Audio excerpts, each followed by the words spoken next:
Hello friends, welcome to agriculture student academy. I am Praveen Kumar. तो हम लोग का लास्ट टॉपिक बचा हुआ था सॉइल पॉल्यूशन, है ना।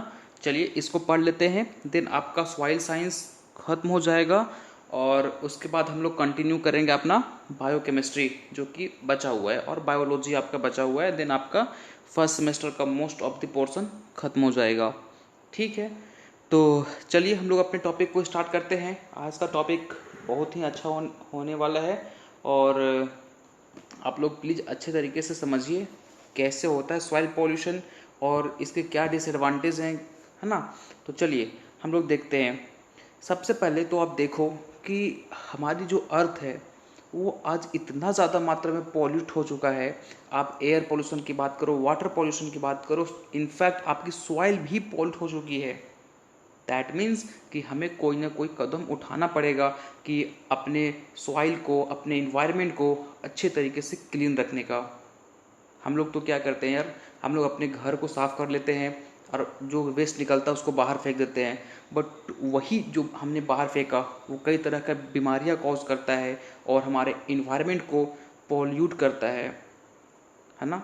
तो इसलिए हम लोग पढ़े लिखे लोग हैं, हम लोग का कर्तव्य है कि हम लोग कम से कम लोगों को अवेयर करें, लोगों को बताएं कि इसको आप इस तरीके से नहीं फेंक सकते हो। देखो जितने भी मोस्ट ऑफ द जो पॉल्यूट कॉज करते हैं ना, उसका हम रिसाइकल कर सकते हैं, उसका हम रीयूज़ कर सकते हैं। बट दिक्कत ये है कि लोगों को उसके बारे में जानकारियाँ नहीं है।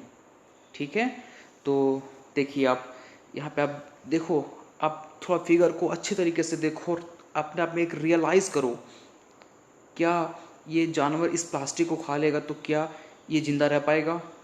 कितना बड़ा नुकसान होगा इस जानवर को। हम लोग अपना समोसा खा लेते हैं, जो भी आपने मंगाया वो खा लिया और उसको अपने बाहर फेंक देते हैं। फिर उसी चीज़ को बेचारा जानवर लालची में खा लेता है और उसकी जगह पे वो प्लास्टिक को भी खा लेता है और जाके बहुत बड़ा नुकसान पहुंचता है वो जानवर को। तो हमें ऐसा नहीं करना चाहिए यार। ठीक है, दिस इज़ रॉन्ग, ये गलत है। ठीक है, और देखो देखो कितना ज़्यादा मात्रा में हम लोगों ने पॉल्यूशन फैला रखा है चारों तरफ। पूरी गंदगी ही गंदगी पड़ी है। ये आपके सॉइल को तो इन्फेक्ट करती ही है, साथ में ये ह्यूमंस इनफैक्ट हम लोग को भी नुकसान पहुंचाती है, इन जानवरों को भी नुकसान पहुंचाती है। तो ऐसा काम हम क्यों करें, है ना। और देखो यहाँ पे देखो, मतलब हम लोग तो बढ़िया बढ़िया भाई साहब एकदम साबुन, परफ्यूम, टाई कोट पहनते हैं और बदले में हम लोग क्या करते हैं, पूरे एयर को पॉल्यूट कर देते हैं और फिर बाद में जाके हमको खमियाजा भुगतना पड़ता है। कई तरह की बीमारियां देखने को मिलती है आज। तो हमें ऐसा नहीं करना चाहिए। ठीक है, कि हम लोग अपने फ़ायदे के लिए अपने इन्वायरमेंट को, जिसको हम लोग अपने मदर नेचर बोलते हैं, उसको ये चीज़ डैमेज नहीं होने देना चाहिए। ठीक है, देखो कितना ज़्यादा मात्रा में पॉल्यूशन फैल रहा है। चलिए, तो फिलहाल हम लोग का टॉपिक पॉल्यूशन है, तो मैं आपको थोड़ा सा अवेयरनेस कर रहा था कि प्लीज़ अभी भी टाइम है, या फिर प्लीज़ आप अपने आसपास लोगों को अवेयर करो, उसको बताओ, समझाओ कि ये चीज़ ना करें, ये हमारे लिए नुकसान कर सकता है। ठीक है, तो ऐसा नहीं करना चाहिए। तो चलिए हम लोग अपने टॉपिक पे आते हैं। हमारा टॉपिक था सॉइल पॉल्यूशन। ठीक है, देखिए सॉइल पॉल्यूशन जो है ना, वो मोस्टली हम लोग दो तरीके से इसको कैटेगराइज किए हुए हैं। एक है आपका नेचुरल, एक है आपका एंथ्रोपोजेनिक। देखो नेचुरल का मतलब ऐसा सॉइल पॉल्यूशन जो नेचर के कारण होता है, ठीक है, उसको हम लोग नेचुरल में रखते हैं। और एंथ्रोपोजेनिक का मतलब जो पॉल्यूशन, या फिर बोल सकते हो जो सॉइल पॉल्यूशन ह्यूमन के एक्टिविटी के कारण होता है। ठीक है, देखिए हम लोग वन बाय वन पढ़ते हैं। सबसे पहले आया नेचुरल पॉल्यूशन, सॉइल पॉल्यूशन जो आपका नेचुरल के थ्रू होता है, वो सबसे पहला आया वॉल्केनिक इरप्शन। देखो जब वॉल्केनो इरप्शन होता है, ज्वालामुखी फटती है, तो अंदर से बहुत ज़्यादा मात्रा में मैग्मा निकलता है। और जब ये मैग्मा निकलता है ना, तो पूरी जो आसपास की ज़मीन होती है उसमें वो फैल जाता है और वो मिट्टी स्टेराइल हो जाती है। ठीक है, वहाँ पे फिर आप किसी चीज़ की खेती नहीं कर सकते हो, मतलब वो जगह पूरा का पूरा स्टेराइल हो जाता है ना। तो एक ये भी रीज़न है आपका सॉइल पॉल्यूशन का। दूसरा अर्थक्वेक, अगर सपोज अर्थक्वेक बहुत तेज़ी से आया तो बहुत ज़्यादा मात्रा में नुकसान पहुंचाता है। आपके बिल्डिंग्स गिर जाते हैं, आपके कई सारे ऐसे चीज़ जो कि गिर जाएंगे, और फिर गिरने के बाद फिर हमारी मिट्टी क्या होती है, पॉल्यूट हो जाती है, जिससे हमारी फर्टिलिटी भी ऑलरेडी डिक्रीज कर जाएगा। तो ये भी एक रीज़न है। रेनफॉल, अधिक रेनफॉल होगा, सपोज मान के चलो अधिक रेनफॉल हुआ तो फ्लड आएगा, और जब फ्लड आएगा तो सॉइल इरोजन होगा, मिट्टी आसपास की बह जाएगी, आपकी ह्यूमस बह जाएगी, है ना, जिससे सॉइल की फर्टिलिटी अफेक्ट होती है। तो ये भी एक रीज़न है। सुनामी, सुनामी आया और बहुत तेज़ी से सुनामी आया, और सुनामी आया तो आपकी मिट्टी की जो एसिडिटी है बढ़ गई, सॉल्ट का अमाउंट मिट्टी में बढ़ जाएगा, तो आपकी फर्टिलिटी भी अफेक्ट होगी कि नहीं होगी, बिल्कुल होगी। तो सुनामी भी कहीं ना कहीं जिम्मेदार है सॉइल के पॉल्यूशन में, ठीक है, क्योंकि जो मोस्टली सुनामी कहाँ आता है, समुद्र के पानी से आता है, नदी के पानी से तो सुनामी आएगा नहीं।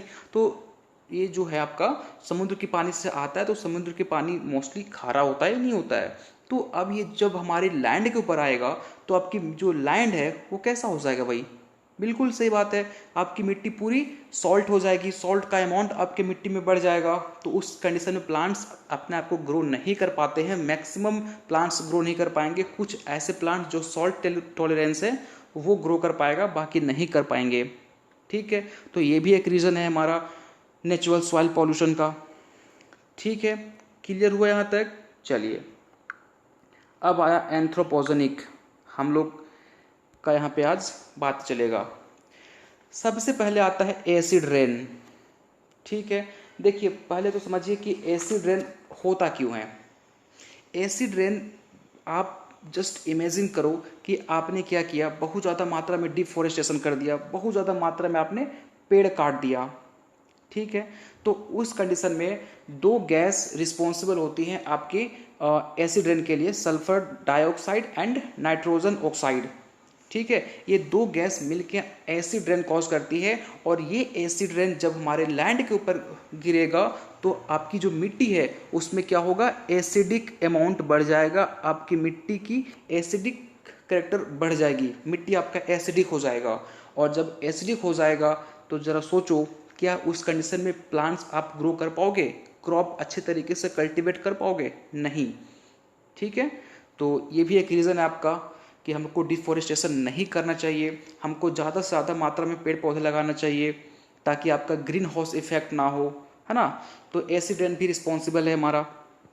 दूसरा आता है excess application of pesticide and herbicide और फर्टिलाइज़र। बिल्कुल, हम लोग ज़्यादा उपज के फेरा में क्या करते हैं कि बहुत ज़्यादा मात्रा में herbicide, insecticide, fungicide, rodenticide, pesticide, पता नहीं क्या क्या केमिकल्स पूरे फील्ड में छींट देते हैं। फील्ड देखो, इससे आपका जो प्रोडक्टिविटी है वो तो इंक्रीज कर जाता है, लेकिन जो आपकी सॉइल है वो कहीं ना कहीं पॉल्यूट हो जाती है, आपकी सॉइल की फर्टिलिटी डिक्रीज करने लगती है, ठीक है। तो ये भी आपका सॉइल पॉल्यूशन का मेजर रीज़न है कि हम लोग बड़े उपज की फ़ायदा में क्या करते हैं कि पूरी सॉइल को डैमेज कर देते हैं। नेक्स्ट है डिफोरेस्टेशन। डिफोरेस्टेशन भी एक मेन रीज़न है सॉइल पॉल्यूशन का। हम लोग क्या करते हैं, बहुत ज़्यादा मात्रा में पेड़ पौधे को काट देते हैं, जिससे फिर आपका green house effect, acid rain जैसे मेजर प्रॉब्लम आती हैं, और आपकी जो सॉइल है वो पॉल्यूट हो जाती है ना। इनफैक्ट आप जब बहुत ज़्यादा मात्रा में पेड़ लगाओगे, या फिर जहाँ पे अधिक मात्रा में पेड़ होते हैं वो क्या करते हैं, अपनी जड़ के माध्यम से जो सॉइल होती है उसको पकड़ के रखते हैं। बट आपने पेड़ काट दिया तो आपकी मिट्टी भी लूज हो जाएगी, और फिर जब बहुत ज़्यादा मात्रा में फ्लड आएगा तो वहाँ की मिट्टी भी बह जाएगी, है ना। तो ये भी एक रीज़न है आपका सॉइल पॉल्यूशन का कि हमें डिफोरेस्टेशन नहीं करना चाहिए, और ज़्यादा से ज़्यादा मात्रा में हमको पेड़ पौधे लगाना चाहिए। नेक्स्ट है परकोलेशन ऑफ इंडस्ट्रियल वेस्ट। बिल्कुल सही बात है, इंडस्ट्रीज़ में बहुत ज़्यादा मात्रा में एसिडिक वेस्ट होते हैं, फिर आपका बहुत ऐसे ऐसे टॉक्सिक मटेरियल होते हैं जो आपकी सॉइल में जाके सॉइल की फर्टिलिटी को डैमेज करते हैं, सॉइल में टॉक्सिसिटी को बढ़ा देते हैं, जिसके कारण ह्यूमन को इन्फेक्ट तो होता ही होता है, साथ में प्लांट्स को भी इफेक्ट होते हैं, और आपकी सॉइल पॉल्यूट तो होगी ही होगी, ठीक है। तो हमें ये नहीं करना चाहिए कि हम लोग भी और क्या करते हैं, शहरों में एक नाला निकाल दिए, उसी से पूरी गंदगी पानी बह रही है, साथ में कितने सारे जो आपके सॉइल है वो तो पॉल्यूट होते ही होते हैं, साथ में कई सारी बीमारियां भी लेके आती है। तो एक प्रॉपर हमको सुविधा निकालना चाहिए जहाँ पे हम जो इंडस्ट्रियल वेस्ट है या फिर जो आपकी वेस्ट है वो जाके स्टोर हो सके, ठीक है। तो ये सारे काम हमको करना चाहिए। नेक्स्ट है इंटेंसिव फार्मिंग। इंटेंसिव फार्मिंग का मतलब होता है कि बड़े पैमाने पे खेती करना कॉमर्शियल पर्पस के लिए, ठीक है। तो कॉमर्शियल पर्पस के लिए हम लोग बड़े पैमाने पे खेती करते हैं, और जब बड़े पैमाने पे खेती करते हैं तो हम लोग, निश्चित सी बात है भाई कि आप खेती करोगे उसमें पेस्टिसाइड लगेगा ही लगेगा, ठीक है। तो हम लोग बहुत ज़्यादा मात्रा में क्या करते हैं, पेस्टिसाइड छीट देते हैं, इंसेक्टिसाइड छीट देते हैं। तो वो भी क्या करता है, आपके सॉइल को पॉल्यूट करता है, साथ में आपके एयर को भी पॉल्यूट करता है, हम लोग को तो करता ही है, ठीक है। तो ये सारे रीज़न है। और एक रीज़न और है, देखो एक मज़े की बात है कि आप किसी भी फील्ड में, जैसे कि आपका मान के चलो ये फील्ड है, आप इसी फील्ड में बहुत सारे जो क्रॉप हैं या फिर आप एक ही क्रॉप को बार बार लगा रहे हो, ठीक है। जैसे आपने एक साल इस फील्ड में आपने खेती की आलू की, ठीक है, नेक्स्ट साल फिर इसमें आपने आलू लगा दिया, फिर इसमें आलू लगा दिया, तो इससे जो सॉइल की फर्टिलिटी होती है वो डिक्रीज करने लगती है ना। तो ये नहीं करना चाहिए।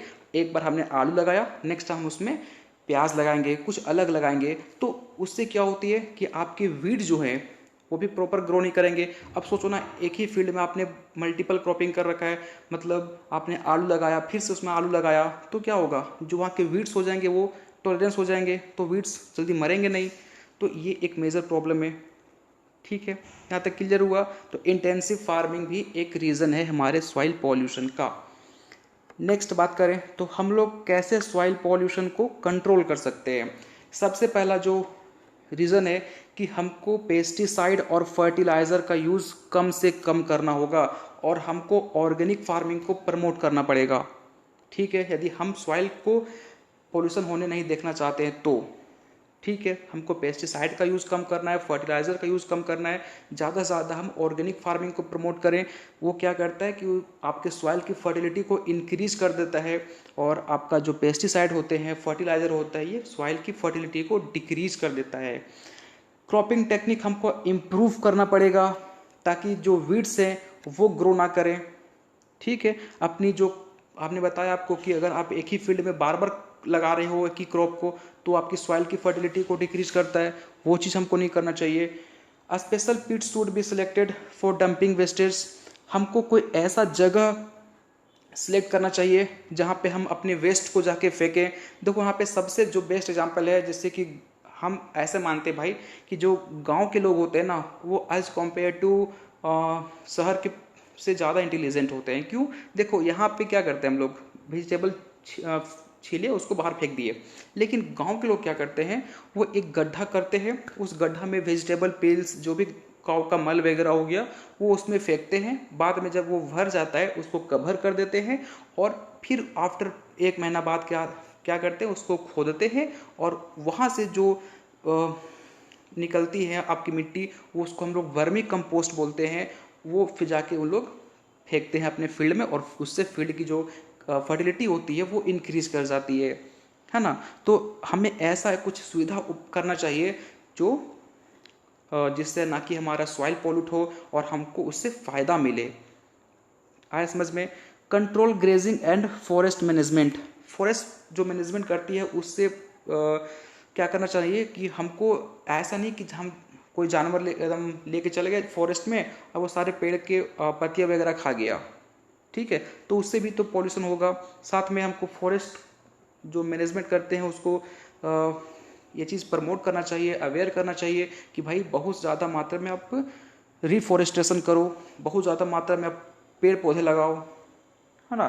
दूसरा, wind break and wind sealed in area expose to wind halogen.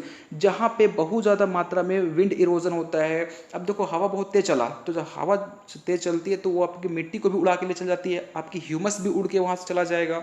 तो हमें कुछ इस तरीके से व्यवस्था करना चाहिए कि जहाँ पे बहुत ज़्यादा मात्रा में ह्यूमस आपका डैमेज होता है, वहाँ पे बहुत ज़्यादा मात्रा में साजिश। देखो ये फील्ड है, इसमें आपका ह्यूमस है, ठीक है, अब ये एरिया पूरा खुला हुआ है, हवा चली और इस ह्यूमस को उड़ा के कहीं और ले गई, तो ये जो एरिया है वो स्टेराइल हो गया, बंजर ज़मीन बन गया।